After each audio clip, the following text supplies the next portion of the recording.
स्वागत है दोस्तों आप सभी का सूजस बुलेटिन में।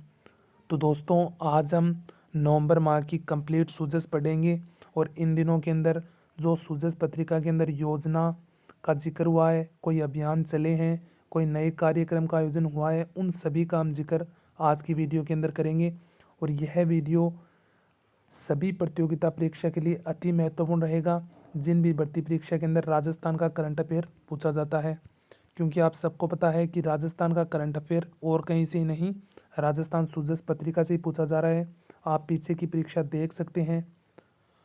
और जो वीडियो हम आपके लिए उपलब्ध करवा रहे हैं, इस वीडियो की नोट्स बनाने की भी आपको ज़रूरत नहीं है, क्योंकि पीडीएफ आपको हमारे टेलीग्राम चैनल पर उपलब्ध करवा दी जाएगी। तो आज की वीडियो हम संपूर्ण व्याख्या सहित देखेंगे। तो वीडियो थोड़ा बड़ा हो सकता है, लेकिन यह वीडियो आपके लिए काफ़ी फ़ायदेमंद रहेगा। वीडियो देखने के बाद अंत में आपको सब पता चल जाएगा। तो आज की क्लास स्टार्ट करते हैं। सबसे पहली योजना है इंदिरा गांधी शहरी रोजगार गारंटी योजना। और इस वीडियो का यह भी फायदा है, जिन बच्चों ने देख रखा है उनका रिवीजन एक साथ होगा और महत्वपूर्ण तथ्यों के साथ होगा। तो सबसे पहला पॉइंट हमारा इंदिरा गांधी शहरी रोजगार गारंटी योजना। ये कब स्टार्ट हुई आपको बार बार बताया गया है, अब तक तो इसकी डेट आपको याद होना जानी चाहिए, 9 सितंबर 2022 के अंदर। और यह कौन से विभाग के तहत संचालित की जाती है? स्वायत्त शासन विभाग। और आपसे पूछे स्वायत्त शासन विभाग के मंत्री कौन है, तो कौन है? शांति धारीवाल। तो इस योजना को संचालन करने का मुख्य उद्देश्य क्या है? आप सबको पता है गांव में मनरेगा चल रही है, जिसमें 100 दिवस का रोजगार उपलब्ध करवाया जा रहा है। इसी के तर्ज पर अब शहरी क्षेत्रों में भी रह रहे बेरोजगार परिवारों का 1 वर्ष के अंदर 100 दिवस का गारंटी शुदा रोजगार उपलब्ध करवाना इस योजना का मुख्य उद्देश्य है। अब इससे प्रश्न किसी भी तरह से पूछा जा सकता है, जैसे आरपीएससी फर्स्ट ग्रेड के अंदर पूछा गया था कि कौन सी योजना के माध्यम से शहरी क्षेत्र में 100 दिवस का रोजगार उपलब्ध करवाया जाता है। तो योजना का नाम पता होना ज़रूरी है। और काफ़ी परीक्षा में इसकी डेट भी पूछी गई है कि कब स्टार्ट हुई थी और ये कौन से विभाग के तहत संचालित की गई है। ये सब पॉइंट परीक्षा की दृष्टि से महत्वपूर्ण है। अब इससे किस तरह से प्रश्न पूछे आपका गलत नहीं होगा, क्योंकि सब पॉइंट आपको एक साथ क्लियर करवा दिए गए हैं। तो शुरुआत 9 सितंबर 2022 को। और विभाग स्वायत्त शासन विभाग।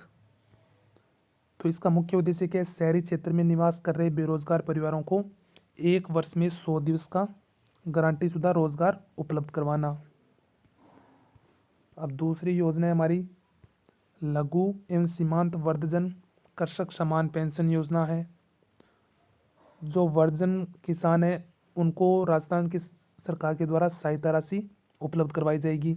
अब इस योजना के हम पॉइंटों के माध्यम से देखते हैं कि राजस्थान में सामाजिक न्याय और अधिकारिता विभाग, विभाग काफ़ी इम्पोर्टेंट है। तो कौन सा विभाग है? सामाजिक न्याय और अधिकारिता विभाग के द्वारा वर्ध किसानों को पेंशन प्रदान करने के लिए सामाजिक सुरक्षा वर्धजन कृषक पेंशन योजना 2022 या लघु एवं सीमांत किसान सम्मान पेंशन योजना शुरू की गई है। तो इसके दो नाम हैं, एक तो है सामाजिक सुरक्षा वर्धजन कृषक पेंशन योजना, एक है लघु एवं सीमांत किसान सम्मान पेंशन योजना। और यह योजना कौन से विभाग के तहत संचालित होती है? सामाजिक न्याय और अधिकारिता विभाग। तो योजना का नाम लघु एवं सीमांत वर्धजन कृषक सम्मान पेंशन योजना कौन से विभाग के तहत संचालित होती है? सामाजिक न्याय और अधिकारिता विभाग। इसका मुख्य उद्देश्य है वर्ध किसानों को पेंशन प्रदान करना। अब पेंशन की अगर हम राशि की बात करें तो महिला की आयु 55 वर्ष से अधिक होनी चाहिए और पुरुष की आयु 58 वर्ष से अधिक होनी चाहिए। तो उनको कितने रुपए मिलेगा? 750 रुपये प्रति महीना। वहीं दोनों की आयु 75 वर्ष से अधिक हो जाती है तो कितने रुपए? 1000 रुपये प्रति महीना मिलेंगे। तो दो ही पॉइंट है जिसमें महिला की आयु तो 55 वर्ष और पुरुष की 58 वर्ष से अधिक होने पर 750 रुपये प्रति महीना, और दोनों की 75 वर्ष से अधिक हो जाती है तो 1000 रुपये प्रति महीना। तो एकदम छोटी सी योजना है, आपको अच्छे से समझ में आ गई होगी। अब चलते हैं हमारी नेक्स्ट योजना पे, पालनहार योजना। यह आपको कल ही पढ़ाई गई है, काफ़ी इम्पोर्टेंट है। तो इसकी शुरुआत कब हुई? 8 फरवरी 2005 को। और संबंधित विभाग कौन सा है? सामाजिक न्याय और अधिकारिता विभाग। तो एक तो वृद्धजन सम्मान पेंशन योजना और एक पालनहार योजना एक ही विभाग के तहत संचालित की जाती है। तो कौन सा है? सामाजिक न्याय और अधिकारिता विभाग। ये कब स्टार्ट की गई? 8 फरवरी 2005 को। डेट काफ़ी इंपॉर्टेंट है। अब इस योजना को स्टार्ट करने का मुख्य उद्देश्य क्या था? कि पालनहार योजना में ऐसे बच्चों को सामाजिक एवं आर्थिक सुरक्षा प्रदान करती है जो बच्चे अनाथ है। सबसे पहले इसे स्टार्ट किया गया था तो SC और ST के बच्चों के लिए किया था। फिर उसमें बदलाव होते होते ये सिर्फ अनाथ बच्चों के लिए चलाई गई है। अब राजस्थान के अंदर जो बच्चे अनाथ हैं वो इस योजना के दायरे में आते हैं। तो इसके अंदर एक इम्पोर्टेंट बात है, याद रखने योग्य है कि बजट की घोषणा 2022-23 के अंदर मुख्यमंत्री अशोक गहलोत ने इस योजना के अंदर जो सहायता राशि दी जाती है उसे बढ़ाया गया था। अब कितना बढ़ाया गया था अगर हम देखें तो पहले 0 से 6 वर्ष के अनाथ बच्चों को 500 रुपये मिला करते थे, अब कितने मिलते हैं? 1500 रुपये। वहीं 6 से 18 वर्ष के आयु के अनाथ बच्चों को पहले 1000 रुपये, अब कितने मिलते हैं? 2500 रुपये। तो 0 से 6 वर्ष में 1000 रुपये की वृद्धि और 6 से 18 में 1500 रुपये की वृद्धि की है। तो परीक्षा की दृष्टि से यह वृद्धि काफ़ी इंपॉर्टेंट रहेगी क्योंकि एक करंट के क्वेश्चन में बन जाता है। बजट के अंदर घोषणा की गई थी मुख्यमंत्री अशोक गहलोत के द्वारा। तो एक बार फिर से देखिए, पालनहार योजना 8 फरवरी 2005 को और विभाग कौन सा है? सामाजिक न्याय और अधिकारिता विभाग। सबसे पहले यह योजना SC ST के बच्चों के लिए चलाई गई थी, फिर उसमें बदलाव होते होते यह अनाथ बच्चों के लिए हो गई है। अब राजस्थान का कोई भी अनाथ बच्चा इस योजना के लिए पात्र माना जाएगा। अब जो सहायता राशि बढ़ाई है 0 से 6 वर्ष के लिए 500 रुपये थी पहले, बढ़ाकर कितनी कर दी? 1500 रुपये। और 6 से 18 वर्ष के लिए पहले 1000 थी और 1000 से बढ़ाकर 2500 कर दी है। इसमें शामिल 1 वर्ष से लेकर 18 वर्ष तक के बच्चे इसके अंदर शामिल किए गए हैं। आयन शक्ति उड़ान योजना, ये तो आप सबको पता भी होगी और ये 2-3 बार आपको पढ़ा भी दी गई है। तो शुरुआत पूछे तो 19 दिसंबर 2021 को और विभाग कौन सा है? महिला एवं बाल विकास विभाग। तो इस योजना को स्टार्ट करने का मुख्य उद्देश्य क्या था? कि महिलाओं और किशोरियों में स्वास्थ्य और स्वच्छता के प्रति जागरूक करना, जिसको महिलाओं को सैनिटरी नैपकिन उपलब्ध करवाया जाएगा। और इस योजना के तहत राज्य सरकार के द्वारा किशोरियों और महिलाओं को प्रति माह 12 सैनिटरी नैपकिन उपलब्ध करवाए जाएंगे। तो एक महीने में कितने? 12 सैनिटरी नैपकिन। और यह सैनिटरी नैपकिन है ना, राजकीय विद्यालय, महाविद्यालय, आंगनबाड़ी केंद्रों के माध्यम से वितरित किए जाएंगे। ये आंकड़े इंपॉर्टेंट है। एक तो पहले चरण में लगभग 29 लाख किशोरियों एवं महिलाओं को लाभान्वित किया गया था इस योजना से। और दूसरा चरण जो चला है इसमें 1.45 करोड़ किशोरियों को सैनिटरी नैपकिन देने के लिए लक्ष्य रखा गया है। और खर्च की बात करें तो 600 करोड़ रुपए खर्च आएगा दूसरे चरण के अंदर। तो एकदम छोटी सी योजना है, आपको याद भी होनी चाहिए। कब स्टार्ट की गई? 19 दिसंबर 2021 को। और कौन से विभाग के तहत? महिला एवं बाल विकास विभाग। तो इस योजना को स्टार्ट करने का मुख्य उद्देश्य है कि महिला और किशोरी अपने स्वास्थ्य के प्रति जागरूक हो। और इसमें क्या दिया जाता है? सैनिटरी नैपकिन दिया जाता है प्रति माह 12 सैनिटरी नैपकिन, जिसका वितरण राजकीय विद्यालय, महाविद्यालय और आंगनबाड़ी केंद्रों के माध्यम से किया जाता है। तो 2 चरण है। पहले चरण में 29 लाख किशोरियों को लाभान्वित मिला और दूसरे चरण में 1.45 लाख करोड़। अब नेक्स्ट योजना है हमारी, ये काफ़ी इंपॉर्टेंट है, परीक्षा में 1% इसका ज़रूर पूछा जाएगा। अब ये 2 योजना है, दोनों को हम एक साथ पढ़ेंगे। एक तो मुख्यमंत्री दुग्ध और पोशाक वितरण योजना। तो पहली योजना है मुख्यमंत्री पोशाक वितरण योजना या यूनिफॉर्म वितरण योजना, और दूसरी है मुख्यमंत्री बाल गोपाल योजना। तो दोनों का शुभारंभ जयपुर जिले से 29 नवंबर 2022 को। तो एक साथ दोनों की डेट आपको याद हो गई। तो कब है और कहाँ पे? जयपुर में। तो शुभारंभ दोनों योजना का 29 नवंबर 2022 के अंदर जयपुर जिले से किया गया है। तो मुख्यमंत्री यूनिफॉर्म वितरण योजना की विशेषता क्या है? अगर इसकी विशेषता अगर हम पढ़ें तो राजकीय विद्यालय में कक्षा 1 से 8 तक के छात्र छात्राओं को पोशाक के 2 सेट दिए गए हैं और सिलाई के लिए प्रति छात्र 200 रुपये, ये 2000 नहीं 200 रुपये हैं, उसके बैंक खाते में ट्रांसफ़र किए गए हैं। और योजना पर राज्य सरकार के द्वारा कुल कितना खर्च हुआ? 500 करोड़ रुपए का। तो 4 ही पॉइंट है। एक तो शुरुआत 29 नवंबर 2022 को, और विशेषता की बात करें तो राजकीय विद्यालय में कक्षा 1 से 8 तक छात्र छात्राओं को यूनिफॉर्म के लिए 2 सेट दिए जाएंगे और साथ में उन्हें 200 रुपये सिलाई के लिए दिए जाएंगे। और योजना पर राज्य सरकार का कुल खर्च 500 करोड़ रुपए। और इसके लिए पात्र कौन सी क्लास है? 1 से 8 तक। उसी में कौन सी है? बाल गोपाल योजना में भी 1 से 8 तक। तो काफ़ी सिमिलरिटी है दोनों योजना में। और इसकी विशेषता की अगर हम बात करें कि राज्य में मिड डे मील कार्यक्रम चल रहा है, आप सबको पता है, उसके माध्यम से बच्चों को खाना उपलब्ध करवाया जाता है। उसी के माध्यम से राजकीय विद्यालय, उच्च प्राथमिक विद्यालय, मदरसों आदि में अध्ययन कर रहे छात्रों को कक्षा 1 से 8 तक के छात्रों को पाउडर मिल्क से तैयार दूध उपलब्ध करवाया जाएगा। तो इसमें भी पात्र कौन है? कक्षा 1 से 8 तक के छात्र। जो विद्यालय में पाउडर मिल्क की आपूर्ति करेगा तो राजस्थान की कौन सी कंपनी है? राजस्थान कोऑपरेटिव डेयरी फेडरेशन के द्वारा इसकी आपूर्ति की जाएगी। और आपसे पूछ ले, राजस्थान कोऑपरेटिव डेयरी फेडरेशन की स्थापना तो कब हुई थी? 1977 के अंदर। ये काफ़ी इंपॉर्टेंट पॉइंट है दोनों ही। सप्ताह में 2 दिन है, एक तो मंगलवार है और एक शुक्रवार को दिन दूध उपलब्ध करवाया जाता है। और इस पर कुल खर्च की बात करें तो 476 करोड़ रुपए। और दूध की मात्रा की बात करें तो कक्षा 1 से 5 तक 150 ml और 6 से 8 तक 200 ml। दोनों एक समान योजना थी, थोड़ा बहुत डिफरेंट था। इसमें यूनिफॉर्म दी जाती है, इसमें दूध उपलब्ध कराया जाता है। तो इसमें यूनिफॉर्म के 2 सेट दिए जाते हैं, इसमें दूध 2 दिन उपलब्ध कराया जाता है। कौन से हैं? मंगलवार और शुक्रवार। और इसमें सिलाई के लिए 200 रुपये दिए जाते हैं। उसमें दूध की मात्रा की बात करें तो कक्षा 1 से 5 तक 150 ml और 6 से 8 तक 200 रुपये 200 ml।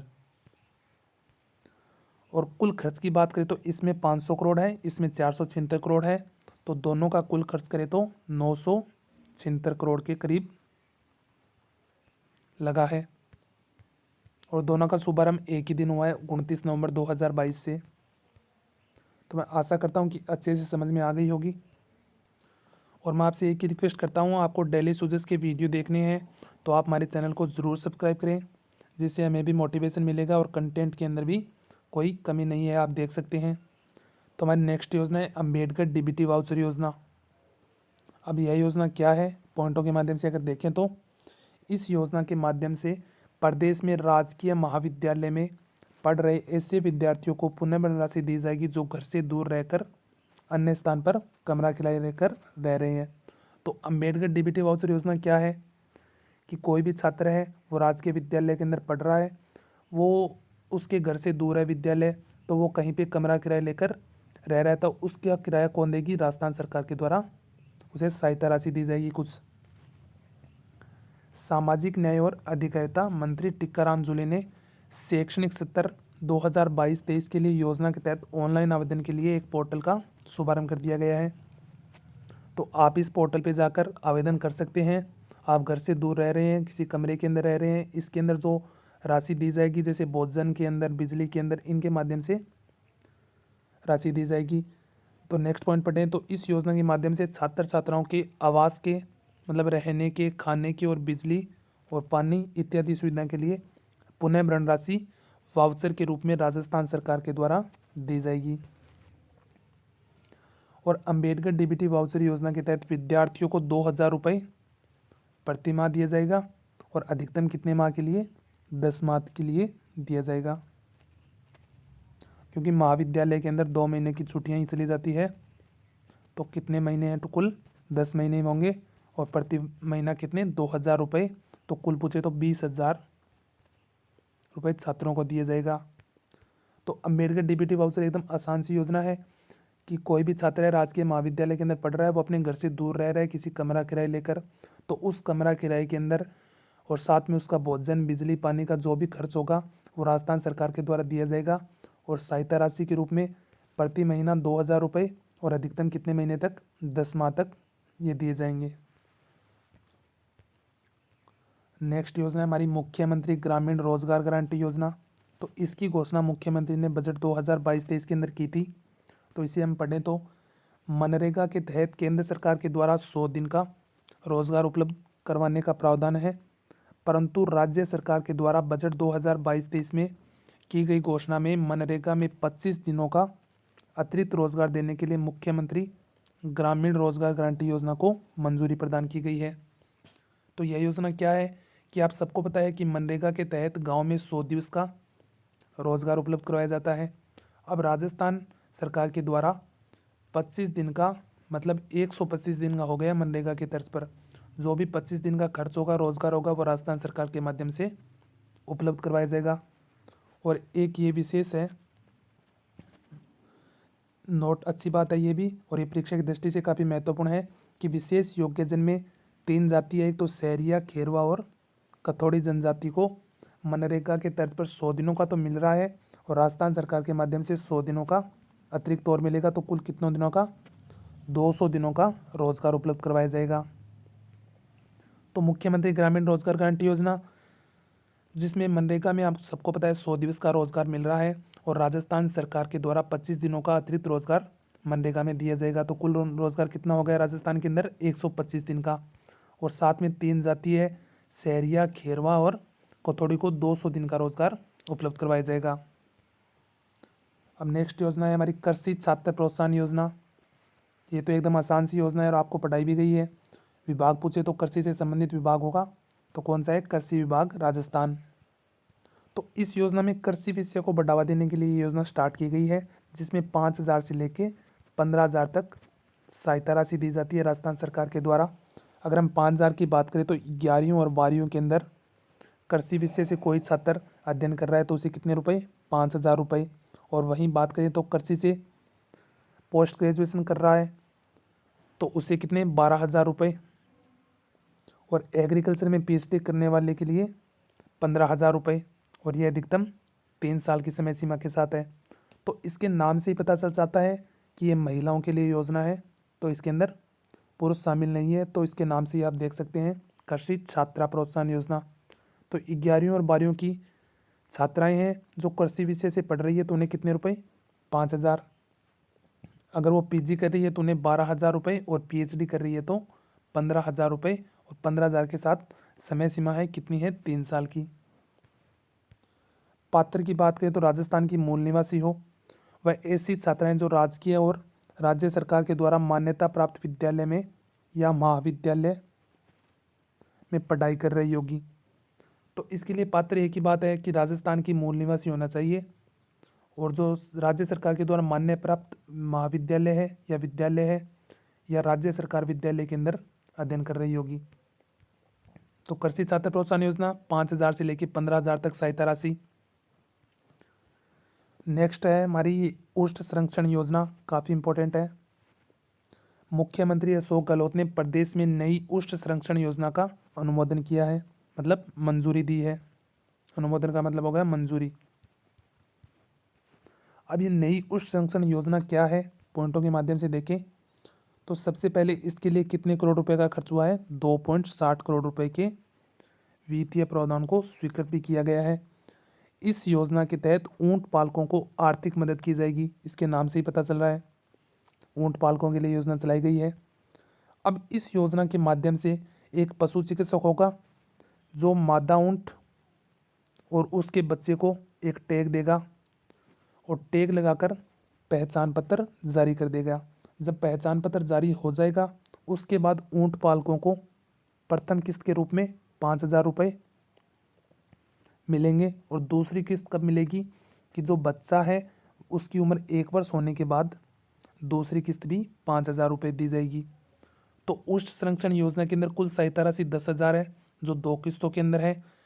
पहली किस्त है पहचान पत्र जारी होने के बाद पशुपालकों को 5,000 रुपये, और दूसरी है कि उसका बच्चा 1 वर्ष होने के बाद 5,000 रुपये अतिरिक्त दिए जाएंगे। और मादा ऊंट एवं बच्चों को एक टैग लगाकर पहचान पत्र जारी करने का काम कौन करेगा? पशु चिकित्सक। तो काफ़ी जिस योजना है आई स्टार्टअप राजस्थान योजना, ये काफ़ी इंपॉर्टेंट है। एक तो इसका विभाग काफ़ी इंपॉर्टेंट है कि आई स्टार्टअप राजस्थान योजना कौन से विभाग के तहत संचालित होती है? सूचना प्रौद्योगिकी एवं संचार विभाग, जरूर याद रखना। तो आई स्टार्टअप योजना को कब शुरू किया गया? 20 अगस्त 2022 को। मुख्य उद्देश्य क्या है कि स्कूली बच्चे ग्रामीण एवं शहरी युवाओं को अपने बिजनेस आइडिया के अनुसार स्वयं का स्टार्टअप बिजनेस शुरू करने के लिए राजस्थान सरकार के द्वारा सहायता राशि प्रदान की जाती है। और सहायता राशि की बात करें तो 1 लाख से लेकर 5 लाख तक, कि कोई भी स्कूल के अंदर पढ़ रहा ग्रामीण और शहरी बच्चा है, वो अपने बिजनेस आइडिया के अकॉर्डिंग कोई स्टार्टअप शुरू करना चाहता है तो राजस्थान सरकार के द्वारा उसे सहायता राशि प्रदान की जाएगी, जो कितनी है? 1 लाख से 5 लाख तक। और यह योजना कब स्टार्ट की गई? 20 अगस्त 2022 को। और कौन से विभाग से संबंधित है? ये आपको पहले ही पढ़ाया गया है, काफ़ी इंपॉर्टेंट है, सूचना प्रौद्योगिकी एवं संचार विभाग। इसके अंदर एक अतिरिक्त बात है जो नोट लगा के आप लिख सकते हैं कि health, rural development, environment, livelihood, इन क्षेत्रों में एक्सीलेंट काम करने वाले बिजनेस स्टार्टअप को इनोवेशन एक्सीलेंस अवार्ड दिया जाएगा। और इनोवेशन एक्सीलेंस अवार्ड में 3 स्थान हो गए। प्रथम स्थान पाने वाले को 2 करोड़ रुपए, और दूसरे को 1 करोड़, तीसरे को 50 लाख रुपए। तो कहा जाए कि हेल्थ के क्षेत्र के अंदर और ग्रामीण विकास की बात करें, पर्यावरण की बात करें, आजीविका की बात करें, इन क्षेत्रों के अंदर जो भी स्टार्टअप अच्छा काम करेगा उसे इनोवेशन एक्सीलेंस अवार्ड दिया जाएगा, जिसमें प्रथम को 2 करोड़, दूसरे को 1 करोड़, तीसरे को 50 लाख रुपए। अब हम लाभ की बात करें तो स्कूली छात्र को 10,000 से लेके 1 लाख रुपए तक दिए जाएंगे, और युवा स्टार्टअप को 5 लाख रुपए मिलेंगे। और महिला उद्यमियों के लिए 10% आरक्षित रखा जाएगा इसके अंदर। तो महिला के लिए अंदर कितना % आरक्षित है? 10% आरक्षण है। दूसरे राज्य से स्टार्टअप करने वाले युवाओं को राजस्थान में बिजनेस करने पर 5 लाख का होम कमिंग स्टार्टअप पैकेज मिलेगा।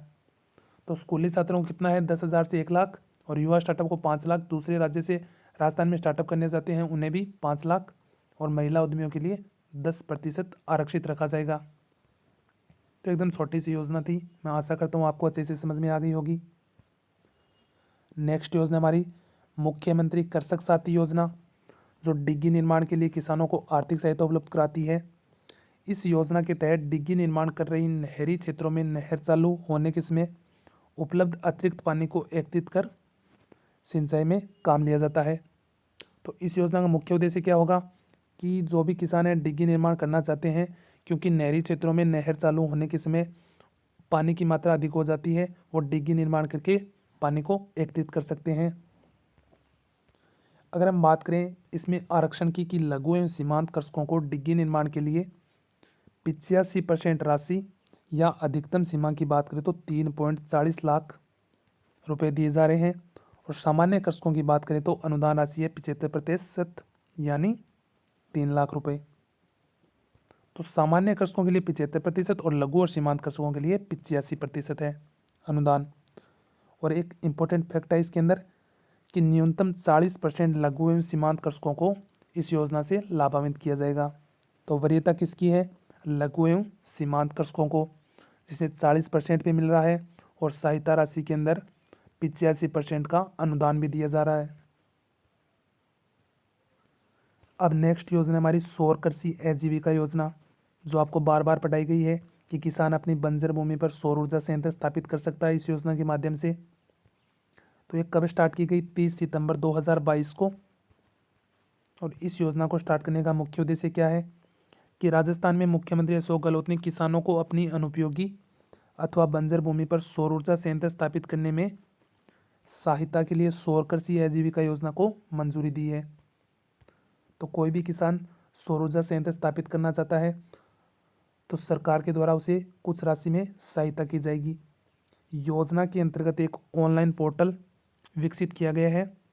इसकी डेट पूछे तो कब विकसित किया गया? 17 अक्टूबर को। और योजना कब स्टार्ट की गई? 30 सितंबर को। इस पोर्टल पर जाके या जो किसान है या जो भूमि का मालिक है वो अपनी ज़मीन को सौर ऊर्जा संयंत्र स्थापित करने के लिए लीज पर देने हेतु पंजीकृत करवा सकता है। तो एकदम आसान सी योजना है सौर कृषि आजीविका योजना। स्टार्टिंग डेट 30 सितंबर 2022 और मुख्य उद्देश्य है कि अनुपयोगी और बंजर भूमि पर सौर ऊर्जा संयंत्र स्थापित करना चाहता है कोई किसान, तो सरकार के द्वारा कुछ सहायता राशि प्रदान की जाएगी। और एक ऑनलाइन पोर्टल लॉन्च हुआ था, कब हुआ था? 17 अक्टूबर को। उस पर जाकर किसान या जो भूमि का मालिक है वो अपनी ज़मीन को सौर ऊर्जा संयंत्र स्थापित करने के लिए लीज पर दे सकता है। फिर राज्य सरकार के द्वारा सहायता राशि प्रदान की जाएगी।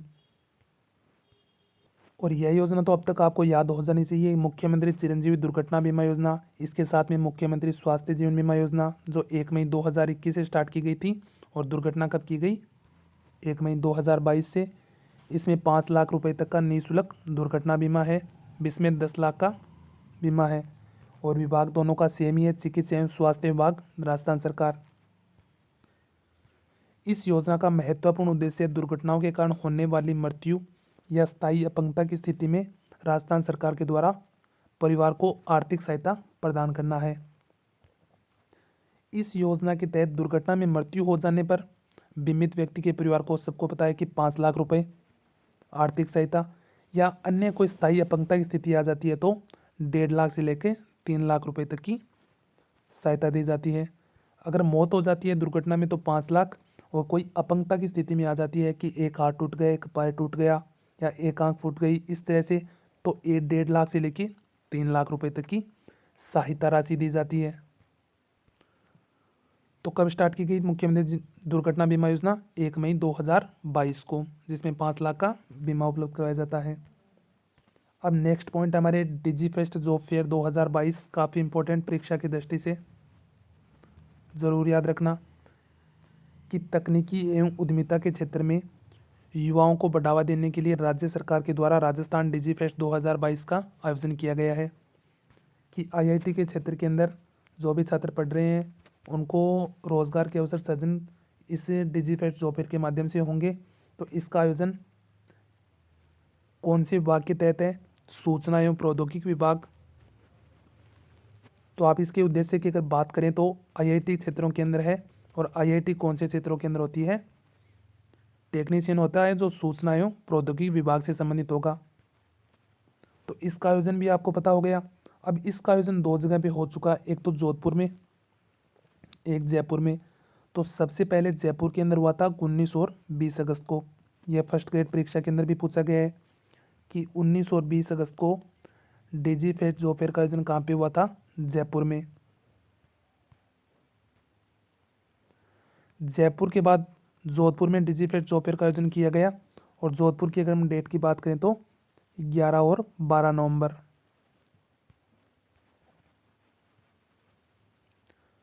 आयोजित होने वाले इस रोजगार में 20,000 से अधिक युवाओं को लाभान्वित करने की उम्मीद की गई थी। तो डिजीफेस्ट जॉब फेयर क्या है कि आईआईटी के क्षेत्र में जो युवा बेरोजगार हैं उन्हें रोजगार देने के लिए डिजीफेस्ट जॉब फेयर का आयोजन राजस्थान सरकार के द्वारा किया गया है। और विभाग से बात करें तो सूचना एवं प्रौद्योगिकी विभाग के द्वारा इसका आयोजन किया गया है। सबसे पहले जयपुर के अंदर 19 और 20 अगस्त को, उसके बाद जोधपुर में 11 और 12 नवंबर को। तो कुल 41 स्लाइड है, तो आप ज़रूर बने रहे वीडियो के अंदर। सेव अभियान जो आपको कल पढ़ाया गया था काफ़ी इंपॉर्टेंट है। कहाँ से चला? अलवर से। और कब इसका शुभारंभ किया गया? 29 नवंबर से। और शुभारंभ किसने किया? सामाजिक न्याय अधिकारिता मंत्री, ये आपको पहले भी पढ़ाया गया। कौन है मंत्री? टीकाराम जूली के द्वारा। तो इसके अंदर 2 विभाग सम्मिलित हैं, एक तो सामाजिक न्याय अधिकारिता विभाग, दूसरा है यूनिसेफ। इन दोनों विभागों ने सम्मिलित रूप से इस अभियान का शुरुआत की है। तो इसके अंदर एक तो इम्पोर्टेंट बात है सेव अभियान की full form, safety against violation and exploitation of children. तो आपसे पूछी जा सकती है इसकी फुल फॉर्म, जरूर याद रखें। दूसरी है यूनिसेफ की full form, United Nation International children's fund. इन दोनों की फुल फॉर्म काफ़ी इंपॉर्टेंट है, परीक्षा के अंदर पूछी जा सकती है। तो सेव अभियान कहाँ से स्टार्ट किया गया? अलवर जिले से। और कब किया गया? 29 नवंबर से। और विभाग की बात करें तो सामाजिक न्याय अधिकारिता विभाग और यूनिसेफ विभाग के द्वारा इस अभियान को चलाया गया है। और सेव अभियान की full form safety against violation and exploitation of children. विशेषता की बात करें तो यह अभियान क्या है कि बच्चों के सर्वांगीण विकास के लिए सभी प्रकार की मूलभूत सुविधाएं उपलब्ध करवाना, जिसमें मुख्य रूप से शिक्षा, सुरक्षा और स्वास्थ्य सेवाएं सम्मिलित की गई है।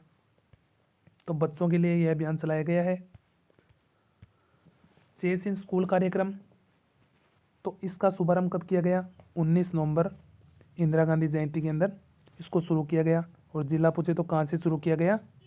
बीकानेर जिले से सेस इन स्कूल कार्यक्रम का शुभारंभ किया गया 19 नवंबर बीकानेर से। तो इसमें कहा गया कि हर महीने के तीसरे शनिवार को नो बैग डे के दिन स्कूलों में शतरंज खेल खिलाया जाएगा बच्चों को, और पहली बार शतरंज को स्कूली खेलों में शामिल किया गया है। तो काफ़ी इंपॉर्टेंट बन जाता है इस तरह से टॉपिक। तो चेस इन स्कूल कार्यक्रम 19 नवंबर बीकानेर से शुभारंभ, और हर महीने के तीसरे शनिवार को नो बैग डे के दिन स्कूलों में शतरंज खिलाया जाएगा, और पहली बार शतरंज को स्कूली खेलों के अंदर शामिल किया गया है। नेक्स्ट पॉइंट है, इंपॉर्टेंट पॉइंट है कि मारो राजस्थान का आयोजन, एक तो जयपुर में हुआ इसका आयोजन, और किसके माध्यम से? डेल्फिन काउंसिल ऑफ आर्ट के माध्यम से इसका आयोजन किया गया है। तो प्रश्न पूछा जा सकता है कि डेल्फिक काउंसिल ऑफ आर्ट के माध्यम से मारो राजस्थान का आयोजन कहाँ पे हुआ है? जयपुर के अंदर। तो डेल्फिक काउंसिल ऑफ आर्ट के अध्यक्ष की बात करें तो श्रेया गुहा है, और हम जानते हैं कि श्रेया गुहा नेप्सकोप की भी निदेशक हाल ही में नियुक्त की गई थी। तो इसी के साथ 2 प्रश्न आपके क्लियर हो गए हैं श्रेया गुहा एक तो अध्यक्ष है डेल्फिक काउंसिल ऑफ आर्ट की, जिसने जयपुर में मारो राजस्थान का आयोजन किया था। दूसरी है कि Shreya Guha national federation of state cooperative bank की निदेशक भी नियुक्त की जा चुकी है हाल ही में। वो था डिजीफेस्ट जॉब फेयर, अब है मेगा जॉब फेयर। तो इसका आयोजन भी 2 जगह हो गया है, पहला जयपुर के अंदर और दूसरा बीकानेर के अंदर। तो जयपुर के अंदर 14 और 15 नवंबर को, और बीकानेर के अंदर 29 और 30 नवंबर को। तो जयपुर में कहाँ पे? बिरला ऑडिटोरियम जयपुर के अंदर। तो एकदम आसान है। और डिजी फेस्ट का कहाँ पे हुआ था? जयपुर और जोधपुर। और मेगा जॉब फेयर जयपुर और बीकानेर में। अब ये मेगा जॉब फेयर हर जिले के अंदर आयोजन होंगे। कौशल नियोजन एवं उद्यमिता विभाग की ओर से युवाओं को रोजगार के अवसर मुहैया कराने के लिए मेगा जॉब फेयर का आयोजन किया जा रहा है, और जॉब फेयर में विभिन्न सेक्टर की 50 से अधिक कंपनियां भाग ले रही है। तो कौन सा विभाग है? कौशल नियोजन एवं उद्यमिता विभाग। तो मेगा जॉब फेयर का अब तक 2 जगह आयोजन हो चुका है, पहला जयपुर के बिरला ऑडिटोरियम में और दूसरा बीकानेर में। तो 29-30 नवंबर को तो बीकानेर में, और 14 और 15 नवंबर को जयपुर में। इंडिया स्टोन मार्ट, जिसे पत्र उद्योग प्रदर्शनी भी कहते हैं, तो किसी तरह से भी परीक्षा के अंदर पूछा जा सकता है कि पत्र उद्योग प्रदर्शनी का आयोजन कहाँ पे हुआ था? जयपुर में। या इंडिया स्टोन मार्ट 2022 का आयोजन कहाँ पे हुआ था? जयपुर में। तो एक इसका संस्करण भी पूछा जा सकता है कि कौन सा संस्करण था? 11वां, और आयोजन डेट 10 से 13 नवंबर 2022 को जयपुर में। तो एक तो इसकी कौन सी वाली प्रदर्शनी थी? 11वीं प्रदर्शनी। और कब स्टार्ट किया गया? 10 से 13 नवंबर, और कहाँ पे? जयपुर के अंदर। तो आप 10, 11 और 12 ना लिख के 13 लिख सकते हैं। जो 11 को 11वीं थी, और 10 से 13 तारीख तक चली थी यह प्रदर्शनी। और वागड़ महोत्सव काफ़ी इंपॉर्टेंट है, परीक्षा में पूछने लायक है कि बांसवाड़ा ऑप्शन में होगा और बच्चे बांसवाड़ा ही करेंगे। तो वागड़ महोत्सव का आयोजन कहाँ पे हुआ था? डूंगरपुर के सागवाड़ा उपखंड के अंदर। ज़रूर याद रखना, बांसवाड़ा नहीं करना है आपको। आपने अब पढ़ लिया है तो क्या करोगे आप? डूंगरपुर। ये रहा एक और छपने वाला क्वेश्चन, विश्व सूफी संगीत समारोह जहाँ खुसरो का आयोजन कहाँ पे किया गया? जयपुर के अल्बर्ट हॉल में। तारीख पूछे तो 19 और 20 नवंबर को। तारीख पूछने की कोई संभावना नहीं है, बस इसका आयोजन ज़रूर याद रखना, जयपुर के अल्बर्ट हॉल में सूफी संगीत महोत्सव जहाँ खुसरो का आयोजन किया गया। नेक्स्ट पॉइंट हमारा नेशनल टैक्सेशन अवार्ड 2022, तो आपको पढ़ाया गया है। इसमें राजस्थान सरकार को प्राप्त हुआ है 2 गोल्ड पुरस्कार। अगर हम 2 गोल्ड पुरस्कार की बात करें तो कौन से क्षेत्रों में? एक तो हुआ है कर प्रबंधन में, सबसे अधिक सुधारवादी राज्य कौन सा है हमारा? राजस्थान। दूसरा है SGST या वेट कैटेगरी में कौन सा राज्य प्रथम रहा? राजस्थान। इन दोनों कैटेगरी के अंदर राजस्थान को गोल्ड मेडल मिला है। अब नेक्स्ट पॉइंट हमारा, बायोगैस प्लांट कहाँ स्थापित किया जाएगा? कोटा के अंदर। और इसकी क्षमता की बात करें तो 150 टन प्रतिदिन होगी। अब ये पूरे भारत देश का दूसरा बायोगैस प्लांट हो गया। पहले की बात करें तो पहला कहाँ पे है? सबको पता है, इंदौर मध्य प्रदेश के अंदर। और ये गेल इंडिया और राजस्थान गैस लिमिटेड के द्वारा इसकी स्थापना की जाएगी। यह राज्य का सबसे बड़ा प्लांट है। राजस्थान का तो सबसे बड़ा प्लांट यही रहेगा। और भारत की बात करें तो यह भारत का दूसरा सबसे बड़ा गैस प्लांट है। पहला कौन सा है? इंदौर मध्य प्रदेश के अंदर। और देवनारायण एकीकृत आवासीय योजना के तहत इसको स्थापित किया जा रहा है। तो कौन सी योजना है? देवनारायण एकीकृत आवासीय योजना के तहत इसे स्थापित किया जा रहा है। और कहाँ पे? कोटा के अंदर, जो 150 टन प्रतिदिन क्षमता होगी इसकी। और कुछ किसके साथ? गेल इंडिया और राजस्थान गैस लिमिटेड के साथ। राज्य का सबसे बड़ा प्लांट, बायोगैस प्लांट कहाँ पे है? अब कोटा के अंदर। और भारत देश का दूसरा है। भारत देश का प्रथम की बात करें तो इंदौर मध्य प्रदेश। ये पर्सन इंपॉर्टेंट आ गया। नेक्स्ट वाला आप देख सकते हैं इस पर्सन को आने वाली परीक्षा के अंदर कि 5 दिवसीय राज्य स्तरीय महिला सशक्तिकरण शिविर का आयोजन कहाँ पे हुआ? तिमरी ग्राम पंचायत कहाँ पे है? जोधपुर के अंदर इसका आयोजन किया गया। अब नेक्स्ट पॉइंट हमारा, अवैध खनन गतिविधियों के खिलाफ राजस्थान सरकार के द्वारा एक अभियान चलाया गया है। ये कब से कब तक है? 11 से 13 नवंबर तक। कि अवैध खनन की गतिविधियों को रोकथाम के लिए प्रदेश में खनन और पुलिस विभाग के द्वारा 3 दिवसीय अभियान चलाया गया है। तो किस किस के माध्यम से चलाया गया है? एक तो खनन विभाग, एक पुलिस विभाग के माध्यम से। और कब से कब तक है? 11 से 13 नवंबर। तो दोनों ही पॉइंट है, छोटे छोटे पॉइंट है, जरूर याद रखना। ये दो आपको पढ़ाए गए थे। राजस्थान सहकारिता मंत्री कौन है? उदयलाल आंजना। और राजस्थान उद्योग मंत्री शकुंतला रावत। तो इससे तो प्रश्न पूछा भी गया है कि उद्योग मंत्री कौन है राजस्थान की? आपको पढ़ाया गया था शकुंतला रावत। और सहकारिता मंत्री कौन है? उदयलाल आंजना। तो आप पॉइंटों को देख सकते हैं कि सभी पॉइंट कितने महत्वपूर्ण है और सभी पॉइंट परीक्षा में छपने की पूरी संभावना रहेगी। तो आपको फालतू का टॉपिक नहीं पढ़ाया जा रहा है। यह जो क्लास है अति महत्वपूर्ण क्लास है और सभी प्रतियोगिता के लिए काफ़ी फायदेमंद सिद्ध होगी। और मैं आपसे बार बार कह रहा हूँ, आप हमारे साथ चैनल से जुड़े रहिए और चैनल को ज़रूर सब्सक्राइब करिए।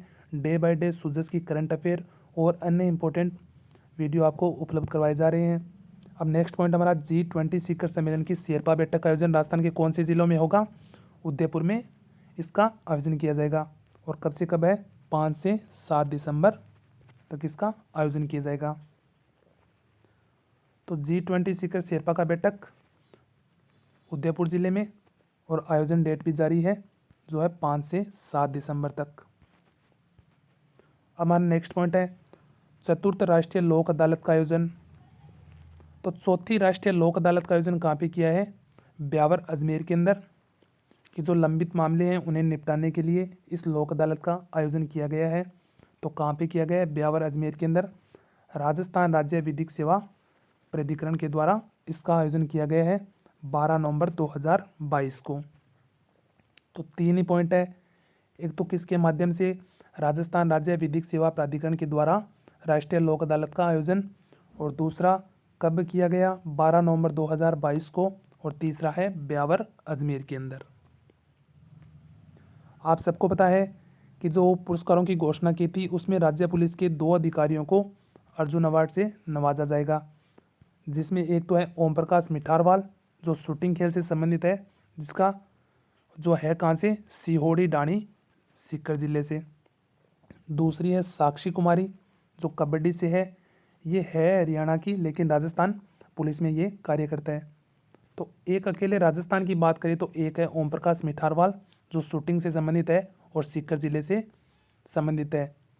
इनको अर्जुन पुरस्कार से नवाजा गया है और सभी पुरस्कार की वीडियो डाल दी गई है, तो उसे आप देख सकते हैं। नेक्स्ट पॉइंट हमारा, अलवर को दिव्यांगजन सशक्तिकरण हेतु राष्ट्रीय पुरस्कार। तो दिव्यांगजन के लिए अलवर में सक्षम अभियान चल रहा है जो दिव्यांगजन को राजस्थान सरकार के द्वारा जो योजना चलाई जा रही है उन्हें लाभान्वित करने में मदद कर रहा है। तो अगर हम पढ़ें तो अलवर में को दिव्यांगजन सशक्तिकरण हेतु राष्ट्रीय पुरस्कार कब दिया गया है? 3 दिसंबर 2022 को अलवर जिला प्रशासन को अंतर्राष्ट्रीय दिव्यांगजन दिवस के 3 दिसंबर को आयोजित होने वाले राष्ट्रीय कार्यक्रम में पुरस्कार दिया गया। दिया जाएगा क्योंकि 3 दिसंबर है। और दिव्यांगजन सशक्तिकरण के लिए उत्कृष्ट कार्य करने पर अलवर को सर्वश्रेष्ठ जिले का पुरस्कार प्राप्त होगा। तो आप सबको पता है कि दिव्यांगजन के अंदर पूरे देश के अंदर उत्कृष्ट कार्य कौन सा जिला कर रहा है? हमारा राजस्थान का अलवर जिला। यह पुरस्कार प्रतिवर्ष दिव्यांगजनों के लिए उत्कृष्ट कार्य करने वाले देश भर में केवल एक ही जिले को दिया जाता है। तो इस बार कौन सा जिला आ गया? हमारा अलवर जिला। तो कितना इंपॉर्टेंट पर्सन बन जाता है, क्योंकि जिला प्रशासन के द्वारा सक्षम अलवर अभियान चलाया जा रहा है, जिसमें दिव्यांगजनों के द्वारा डोर टू डोर सर्वे करके डाटाबेस तैयार किया जाता है, उनकी प्रॉब्लम को सॉल्व किया जाता है। ये कंफ्यूज करने वाले पॉइंट थे, तो मैं एकदम पूरे व्याख्या से पहले भी समझाए गए, अब भी समझा दूं कि डॉक्टर भीमराव अंबेडकर विधि विश्वविद्यालय का शिलान्यास कहाँ पे किया गया है? जयपुर के अंदर। ये नई विश्वविद्यालय खोली गई है। तो कुल लागत की बात करें तो 387 करोड़ कुल लागत डॉक्टर भीमराव अंबेडकर विधि विश्वविद्यालय पे लगी है। तो ये कहाँ पे है? जयपुर जिले के अंदर। और दूसरा है कि राजस्थान विश्वविद्यालय में, जो जयपुर के अंदर राजस्थान विश्वविद्यालय है, उसी के परिसर में एक तो डॉक्टर भीमराव अंबेडकर पुस्तकालय भवन खोला गया है, एक तीरंदाज खेल मैदान खोला गया है। तो बजट आपसे कोई नहीं पूछेगा, तो पढ़ो तो आप पढ़ लेना कि राजस्थान विश्वविद्यालय परिसर के अंदर तो डॉक्टर भीमराव अंबेडकर पुस्तकालय और तीरंदाज खेल मैदान खोला गया है, और जयपुर जिले के अंदर डॉक्टर भीमराव अंबेडकर विधि विश्वविद्यालय का शिलान्यास किया गया है, जो 387 करोड़ की लागत से बना है। तो दोनों पॉइंट अलग अलग है। सूफी संगीत समारोह आपको पढ़ा दिया गया है, जाएं कुछ को। राजस्थान पर्यटन विभाग की ओर से प्रदेश में संस्कृति और कला को बढ़ाने देने के लिए 2 दिवसीय समारोह का आयोजन जयपुर के अल्बर्ट हॉल में 19 और 20 नवंबर को। इसके अंदर यह इंपॉर्टेंट बात आ गई कि समारोह का डिज़ाइन फिल्म निर्माता या चित्रकार मुजफ्फर अली और डिज़ाइनर मीरा अली ने किया है। तो इस समारोह की संपूर्ण डिज़ाइन है तो एक तो मुजफ्फर अली और एक मीरा अली के द्वारा की गई है। और कौन से विभाग से द्वारा ये चलाया गया है? राजस्थान पर्यटन विभाग के द्वारा यह समारोह का आयोजन किया जाएगा। ये तो आपको पढ़ा ही दिया गया था। ये छोटे छोटे पॉइंट है। एक तो जयपुर का टाउन हॉल अब म्यूजियम बनेगा, इसके लिए राज्य सरकार ने 96 करोड़ रुपए का बजट आवंटित किया गया है। जो जयपुर के अंदर जो टाउन हॉल है उसे अब म्यूजियम बनाया जाएगा। और डोलामारू टूरिज्म कॉम्प्लेक्स कहाँ पे है? जैसलमेर जिले के अंदर। इसी के साथ इन दोनों पॉइंटों को आप याद रखना। ये एक छोटा सा पॉइंट है, राजस्थान संगीत नाटक अकादमी कहाँ पे है? जोधपुर जिले के अंदर। तो इस अकादमी के अध्यक्ष कौन है? बिनाक जेस मालू। तो राजस्थान संगीत नाटक अकादमी के द्वारा अवार्ड और पुरस्कार की घोषणा की गई है, जिसमें सर्वोच्च फेलोशिप सम्मान किसे मिला है? इल्ला अरुण को, जो कहाँ की है? जोधपुर की। और 75 वरिष्ठ कलाकारों को कला पुरोदो का सम्मान प्रदान किया गया है। तो इल्ला अरुण काफ़ी इंपॉर्टेंट है, जिसे सर्वोच्च फेलोशिप सम्मान 2022 से नवाजा गया है। जो सम्मान किसने दिया है? राजस्थान संगीत नाटक अकादमी जोधपुर ने। और 75 अलग कलाकारों को कला पुरोदो का सम्मान दिया गया है। राजस्थान की 2 विश्वविद्यालय को राष्ट्रीय स्तर पर स्वच्छ विश्वविद्यालय पुरस्कार मिला है। तो इन 2 विश्वविद्यालयों की अगर हम बात करें तो स्वामी विवेकानंद मॉडल स्कूल, जो कहाँ पे है? पनवाड़ा टोंक के अंदर। और राजकीय बालिका उच्च माध्यमिक विद्यालय, जो कहाँ पे है? गंगापुर भीलवाड़ा के अंदर। इन 2 विद्यालयों को राष्ट्रीय स्तर पर स्वच्छ विद्यालय पुरस्कार से नवाजा गया है। तो ज़रूर याद रखें, एक तो स्वामी विवेकानंद मॉडल स्कूल जो कहाँ पे है? पनवाड़ा टोंक। और दूसरा है राजकीय बालिका उच्च प्राथमिक विद्यालय है गंगापुर भीलवाड़ा के अंदर।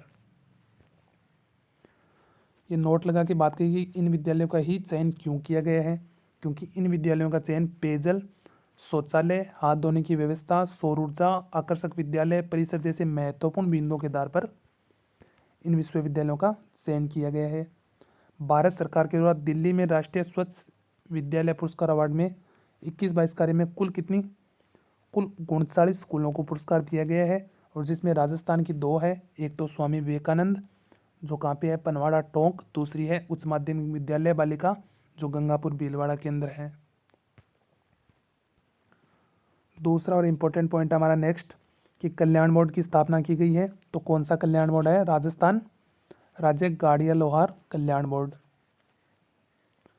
तो मुख्यमंत्री अशोक गहलोत ने गाड़िया लोहार समाज को मूलभूत सुविधा उपलब्ध कराने तथा इनके पिछड़ेपन को दूर करने के लिए राजस्थान राज्य गाड़िया लोहार कल्याण बोर्ड के गठन को प्रस्ताव को मंजूरी दे दी गई है। मुख्यमंत्री द्वारा गठित इस बोर्ड में एक अध्यक्ष, एक उपाध्यक्ष और 5 सदस्य होंगे। तो कुल कितने, 7 सदस्य इसके अंदर सम्मिलित होंगे। सामाजिक न्याय एवं अधिकारिता विभाग इस बोर्ड का प्रशासनिक विभाग होगा। तो 3 से 4 पॉइंट है। एक तो इसको क्यों चलाया गया है, क्योंकि गाड़िया लोहार समाज को जो मूलभूत सुविधा है या जो योजना है या इनका जो पिछड़ापन है इन्हें दूर करने के लिए इस कल्याण बोर्ड का गठन किया गया है। इसमें एक अध्यक्ष, एक उपाध्यक्ष और 5 सदस्य होंगे। तो कुल कितने, 7 सदस्य इसके अंदर सम्मिलित है। और इसके ऊपर जो प्रशासनिक विभाग है वो कौन सा है, सामाजिक न्याय और अधिकारिता विभाग। ये 2 अभियान थे, एक तो सड़क सुरक्षा जीवन रक्षा अभियान और एक था स्वस्थ गंगानगर अभियान। तो सड़क सुरक्षा जीवन रक्षा अभियान कहाँ से चलाया गया है, उदयपुर जिले से, कि उदयपुर शहर में सड़क दुर्घटनाओं के दर में कमी लाने के लिए सड़क सुरक्षा जीवन रक्षा अभियान को शुरुआत किया गया है। और दूसरा था हमारा स्वस्थ गंगानगर अभियान जो गंगानगर जिले से, जो बच्चों से संबंधित है ना कि वर्धिया युवाओं से। दूसरा हमारा राज्य स्तरीय महिला सशक्तिकरण शिविर, तो आपको पढ़ा दिया गया जोधपुर में इसका आयोजन हुआ। ग्राम पंचायत पूछे तो तिमरी ग्राम पंचायत है, यहाँ पूरी लिखा हुआ है, इसे सही कर लेना, तिमरी ग्राम पंचायत। ये स्वस्थ गंगानगर मिशन है जो 14 नवंबर को बाल दिवस के अवसर पर इसे स्टार्ट किया गया है बच्चों की सेहत सुधारने के लिए। और कहाँ से, गंगानगर में।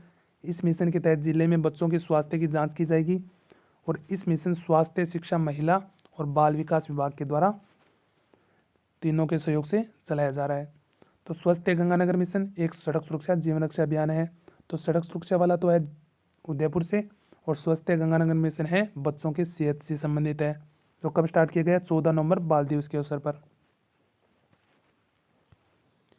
और नेक्स्ट पॉइंट हमारा, हाल ही में अलवर जिले के कटमूर में राजकीय महाविद्यालय भवन का शिलान्यास होगा और इसकी कुल लागत पूछे तो 4.50 करोड़ रुपए। एकदम छोटा सा पॉइंट है। राष्ट्रीय ई गवर्नेंस पुरस्कार काफ़ी इंपॉर्टेंट है।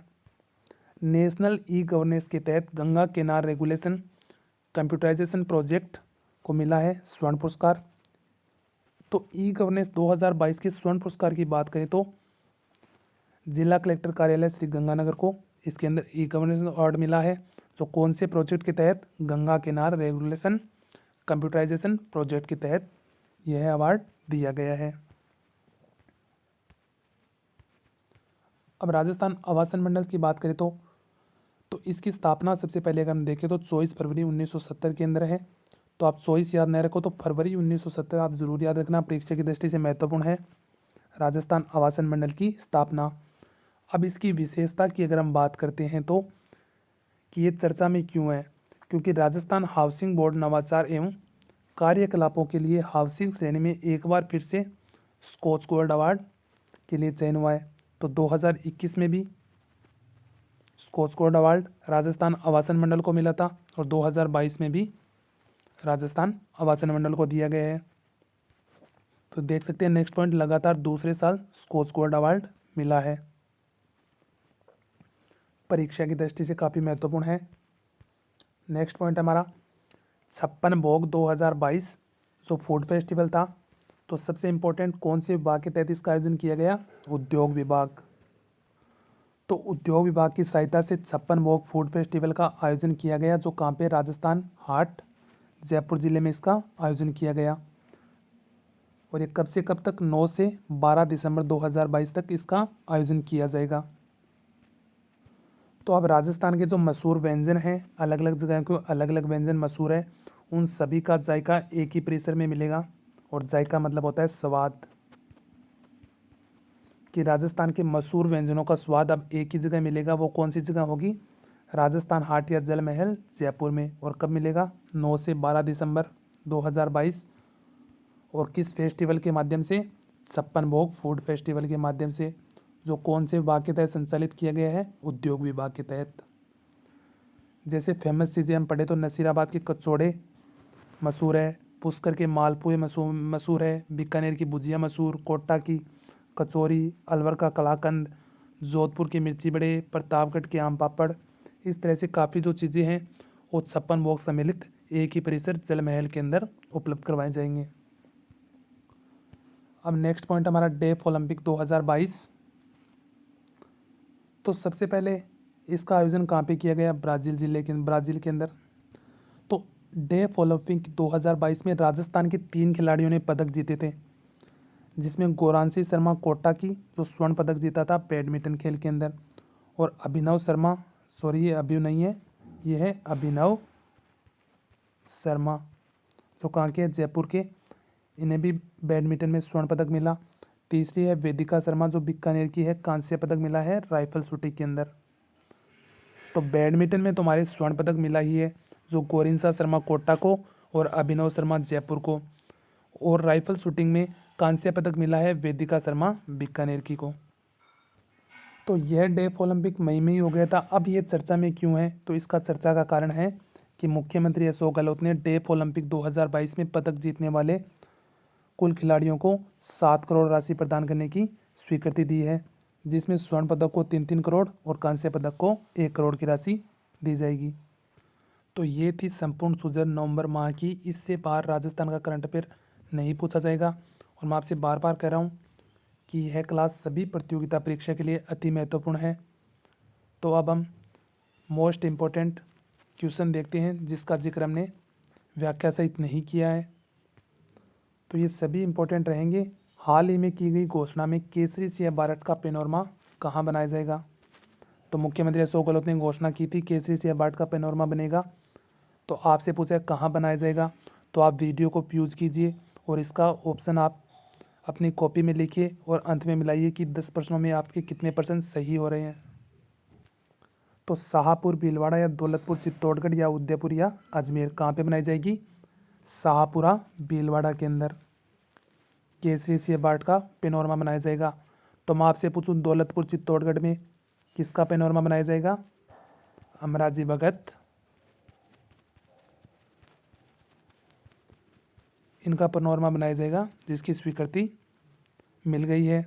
तो दौलतपुर चित्तौड़गढ़ के अंदर तो अमराजी भगत का पेनोरमा, और शाहपुर भीलवाड़ा के अंदर केसरी सिंह बारट का।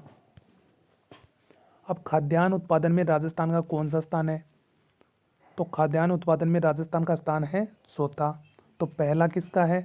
पहला है उत्तर प्रदेश का, दूसरा मध्य प्रदेश का, और तीसरा पंजाब, और चौथा राजस्थान।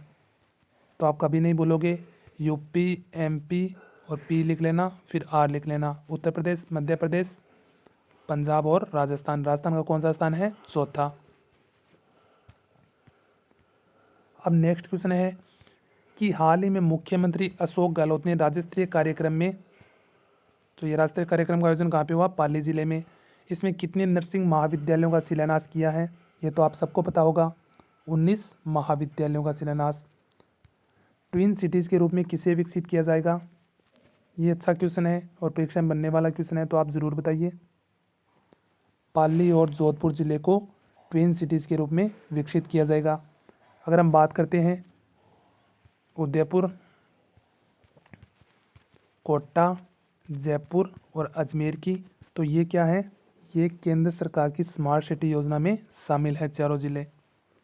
तो उदयपुर, कोटा, जयपुर और अजमेर, और पाली और जोधपुर को ट्विन सिटीज़ के रूप में विकसित किया जाएगा। कोटा में अमृत हाट का आयोजन कब किया जाएगा? तो सबसे पहले इसकी आंसर की बात करें तो 16 से 22 दिसंबर को कोटा में अमृत हाट का आयोजन होगा। तो मैं आपसे पूछना चाहूँगा कि 24 से 27 नवंबर को किसका आयोजन हुआ था? आपको पढ़ाया भी गया है। तो 24 से 27 नवंबर को अलवर में मत्स्य उत्सव का आयोजन किया गया। कहाँ पे? अलवर में। और मैं आपसे पूछूं 24 से 27 नवंबर, 24 से 27 नवंबर सॉरी बता दिया है मत्स्य उत्सव।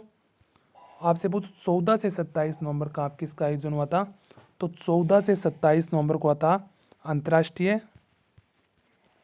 व्यापार मेले का, जो कहाँ पे दिल्ली के अंदर, जो कौन सा वाला था, 41वां अंतर्राष्ट्रीय व्यापार मेला।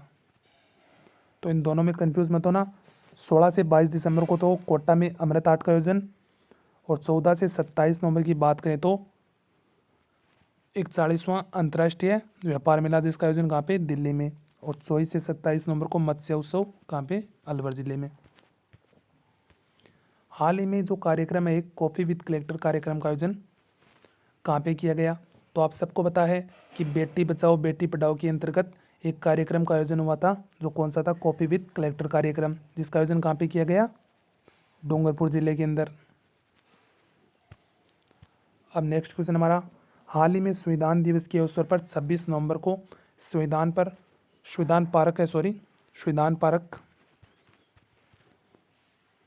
का लोकार्पण कहाँ पर किया गया है, तो राज्यपाल कलराज मिश्रा के द्वारा इसका लोकार्पण कहाँ पे किया गया है, भरतपुर जिले के अंदर। अब चलते हैं हमारे नेक्स्ट क्वेश्चन पर। रोल बॉल चैंपियनशिप 2022 की विजेता टीम पूछी है, तो कौन सी थी। तो सबसे पहले मैं बात करूँ तो कि रोल बॉल चैंपियनशिप का आयोजन कहाँ पे हुआ, इसका आयोजन सीकर जिले के अंदर हुआ। तो इसमें कुल 4 प्रतियोगिता हुई, और चारों प्रतियोगिता की विजेता टीम की बात करें तो कौन सी टीम थी, जयपुर। तो इसका right answer option number A होगा। हमारा नेक्स्ट प्रश्न है, अच्छा प्रश्न है, परीक्षा में छपने वाला प्रश्न है कि पूर्वी राजस्थान नहर परियोजना ERCP है, जो ईस्टर्न राजस्थान केनाल प्रोजेक्ट है, इसके तहत कुछ कार्यालयों का गठन किया गया है। इसमें कोऑपरेटिव कार्यालय का गठन कहाँ पे किया गया है, तो आप बता सकते हैं कोऑपरेटिव कार्यालय का गठन कहाँ पे किया गया है, जयपुर जिले के अंदर कोऑपरेटिव कार्यालय का गठन किया गया है। और अंतिम प्रश्न हमारा, दादा साहब फाल्के आइकन अवार्ड 2022 से किसे नवाजा गया है, तो किसे नवाजा गया है, केसी बाकोड़िया, जो कहाँ के हैं, जयपुर जिले के। तो दादा साहब फाल्के आइकन अवार्ड 2022 किसे मिला है, केसी बाकोड़िया, जयपुर जिले के। तो इसी के साथ मैं आपसे पूछ लूँ कि डॉक्टर राजेंद्र प्रसाद अवार्ड किसे दिया गया है,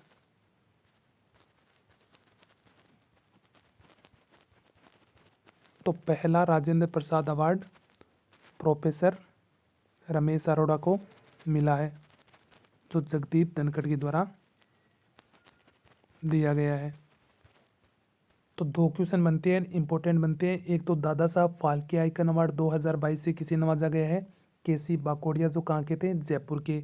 इसी के साथ उपराष्ट्रपति जगदीप धनखड़ के द्वारा देश के पहले डॉक्टर राजेंद्र प्रसाद अवार्ड से किसे नवाजा गया है, जयपुर के प्रोफेसर रमेश अरोड़ा को। ज़रूर याद रखें, तो क्या नाम है, रमेश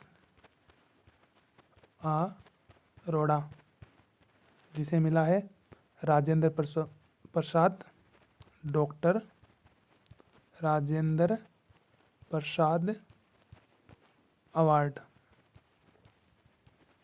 ये ज़रूर लिख लेना आप, काफ़ी इम्पोर्टेंट है। तो ये संपूर्ण 10 क्वेश्चन थे, और पूरी व्याख्या के साथ ऊपर योजना अभियान कार्यक्रम बताए गए हैं।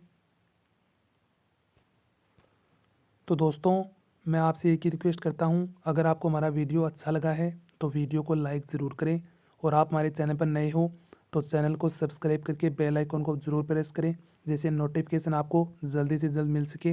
और मैं आपसे एक ही रिक्वेस्ट करता हूँ कि वीडियो को अपने मित्रों के साथ शेयर ज़रूर करें, क्योंकि यह वीडियो सभी प्रतियोगिता परीक्षा के लिए अति महत्वपूर्ण है। जिन भी प्रतियोगिता परीक्षा के अंदर राजस्थान का करंट अफेयर पूछा जाता है, वो और कहीं से नहीं, राजस्थान सूजस पत्रिका से ही पूछा जा रहा है। और इस वीडियो की PDF आपको हमारे टेलीग्राम चैनल पर मिल जाएगी। तो डिस्क्रिप्शन के अंदर टेलीग्राम की लिंक है, वहाँ से जाके टेलीग्राम चैनल को ज्वाइन कर लीजिए, और उसकी लिंक सभी PDF आपको एक साथ वहीं पे उपलब्ध करवाए गए हैं। धन्यवाद दोस्तों, मिलते हैं नेक्स्ट वीडियो के अंदर।